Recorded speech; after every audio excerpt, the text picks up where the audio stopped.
If you own a Philips Hue HDMI sync box and compatible colour lights, you're always looking for content to showcase the tech. Here are my 10 recommended movies to watch to make the most of your setup.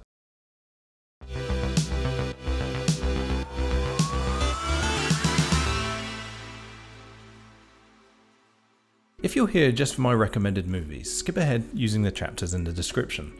However, if you're new to the world of Philips Hue sync box and Philips Hue bulbs, you might be interested to learn a little bit more about the technology and my setup. In my previous video, I explained how to use the Philips Hue HDMI Play sync box to work with Google Assistant routines. I also cover off a more detailed description of how the Philips Hue HDMI Play sync box works. Since then, I've decided to upgrade my setup with 10 pot lights in our family room with the Philips Hue GU10 pot bulbs, adding to our 2 light strips and an E26 lamp bulb. There were some technical hiccups due to limitations on the system, which I cover later, but I'm very pleased with the results. Once installed, the setup for the lights is managed via the official Philips Hue app. It's been updated since my last video, and the new user interface and user experience in general is much better. You'll be prompted to add each light in sequence, naming them. Then, in the Entertainment Areas menu in the main app, or in the sub-menu in the Hue Sync app, you'll assign them to areas in your entertainment zone, or in other words, the room or area in a room where you want the lights to react. The height and location you set each light will dictate the colour hue and intensity of the lights based on the action on the screen using the Play Sync box. It's worth taking time to place the lights exactly in the virtual space to closely match your real-world setup for best results. And in my case, clearly labelling them in logical order helped me identify which light was associated with which control to avoid any confusion. While I love the functionality, the single biggest drawback of the Philips Hue HDMI sync box is the fact it only supports 10 lights. On learning this fact, I realised I was going to have to make a compromise for my personal setup. I have 11 pot lights, 2 light strips and a lamp in our family room. That meant that 4 of my possible 14 devices would need to be relegated and unable to be integrated into my movie sessions. I don't think I've actually figured out the best configuration yet. However, for the time being, I've opted to use the 10 spots above my head and have the light strips and the lamp set to a low illumination so they aren't distracting, but still achieve a nice ambience. Not every movie is completely suitable for showing off the Philips Hue HDMI sync box. For the really immersive wow moments for anyone watching, it's best to pick movies with a lot of special effects and scene lighting that saturates the screen. To that end, I've compiled a list of suggested movies that should show off your personal setup and impress friends and family. It's not an exhaustive list, so if you have suggestions, please add them in the comments below.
Thank you for watching, and as ever, it would be great if you were to like the video and subscribe to my channel for more content on personal technology and the connected home.